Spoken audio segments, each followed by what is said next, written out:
Brakati Yahweh, Brakati Yahushai, Brakati Yahweh, Brakati Yahushai, Brakati Yahweh, Brakati Yahweh, Bashim Yahushai, Bahashim Rachakudash, the blessings to the apostles and the elders of Great Millstone True Well.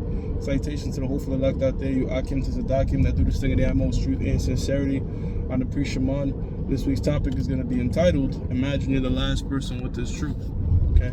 That was a sentiment that the Apostle of the Heart told us one time, after camp, after we closed up. He said he liked to imagine he's the last person with this truth. And if you're the last person with this truth, you're going to make sure you got to run with it. Like pretty much this all eyes on you from the Most High, And there's times throughout history where the Lord had certain prophets feel that way. Or actually, had droughts. Remember in 1 Samuel 3:1, the Lord said, the words of the Lord was precious in those days because it was a period of like 300 years where we had none but judges and no prophets. So, brothers, just because, there's a bunch of brothers coming in, a bunch of brothers doing videos or what have you, all right, you can't let that make you be stagnant or lackadaisical in putting forth this truth. Don't put in your mind, okay, well, somebody else is going to do it or somebody else is going to bring up this topic or what have you. No, you got to imagine you're the last person on this truth, and you have to show that diligence. This is the book of Micah, chapter 7, verse 1. Micah says, "Woe is me, for I am as when they have gathered the summer fruits, as the grape gleanings of the vintage, there is no cluster to eat." Right? So he's saying, so in our law, you take your first fruits or what have you, all right, but you leave a little bit for the poor, so they could glean some grapes.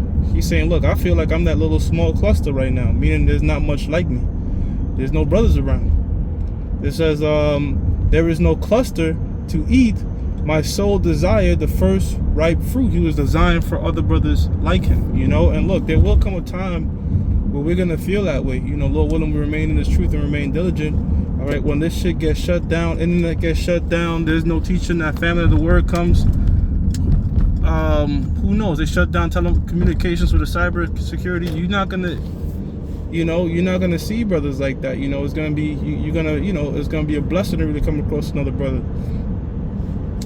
So cherish these moments now while they last, okay? And make sure you doing your videos, linking up with brothers, staying in tune with the prophecies, and imagine you're the last person doing this thing, man. Right? It says, the good man is perished out of the earth, and there is none upright among men. They all lie in wait for blood. They hunt every man his brother with a net. Right? So they're catching people with traps, these false prophets, all right, and taking away the good men. It says that they may do evil with both hands earnestly. The prince axes and the judge axes for a reward, and the great man, he uttereth his mischievous desire, so they wrap it up. So pretty much, those that are supposed to be upright judges have committed wickedness, and we see that really in Israel. There's more Israelites teaching wickedness and doing wicked shit than they are teaching the right thing and staying the right course. You know what I mean?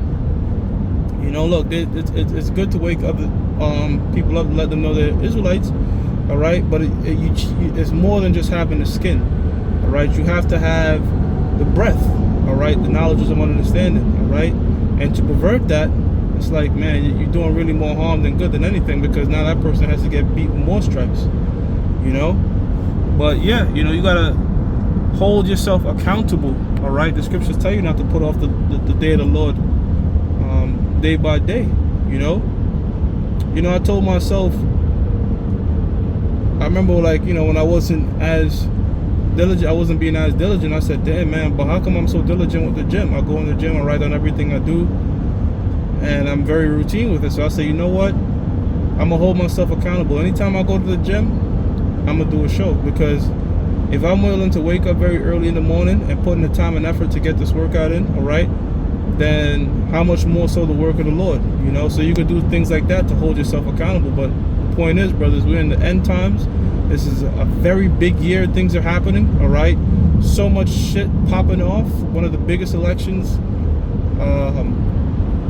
rumors of war. It's just so much things in terms of prophecy popping off like popcorn every day, all right, that you should be leaning forward towards the finish line now, not easing up or taking your foot off the pedal, all right? You should be leaning forward or digging deep, all right? Because, hey, man, we could literally be in a chariot 6 months from now. You know, we could literally be in a chariot 6 months from now. The Most High can have a lot of shit happen in a very short amount of time, okay? Now, this is the book of Hosea 9 and 10, just to prove, you know, that Israel is likened unto grapes, because he said, you know, he felt like he was a cluster. This is the book of Hosea 9 and 10. It says, I found Israel like grapes in the wilderness. I saw your fathers as the first ripe in the fig tree at her first time. But they went to Baal Peor, these niggas went off, and separated themselves unto the shame, and their abomination were according as they love. So that's just putting precept upon precept, letting you know that, you know, that's really a was a common phrase, not a common phrase, but that was a similitude that was used to let you know that, you know, good and upright men will liken unto the first fruits, you know. But Micah said, damn, I feel like I'm not a part of the first. I feel like I'm a lean grape, because I can't find no righteous men out here. Niggas is just all wicked, you know. And like I said, try to imagine that's you, all right? That there is no big camp, and there is no apostles gonna do this, apostles gonna do that, brothers gonna do that. No, you the only person, okay? So what type of person you're gonna be? What type of prophet of the Lord you're gonna be, all right? You're gonna be one that sit on your ass, or you're gonna be one that's diligent, okay? Now, this is the book of 2nd Ezra 12 and 40. Again, just sticking with the cluster analogy, similitude. Okay, this is 2nd Ezra chapter 12, verse 40. It says, and it came to pass, when all the people saw that the 7 days were past, that's when Ezra went away for 7 days to fast, all right, to get some visits from the Most High. And I not come again into the city, they gathered them all together from the least unto the greatest, and came unto me and said, what have we offended thee?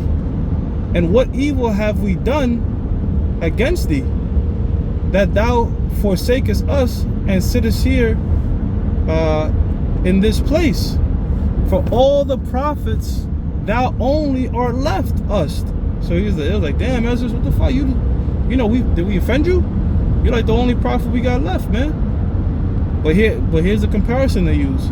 It says, as a cluster of the vintage, right? So see, a cluster of the vintage, a cluster of grape from the vintage, a very small little cluster from the vintage.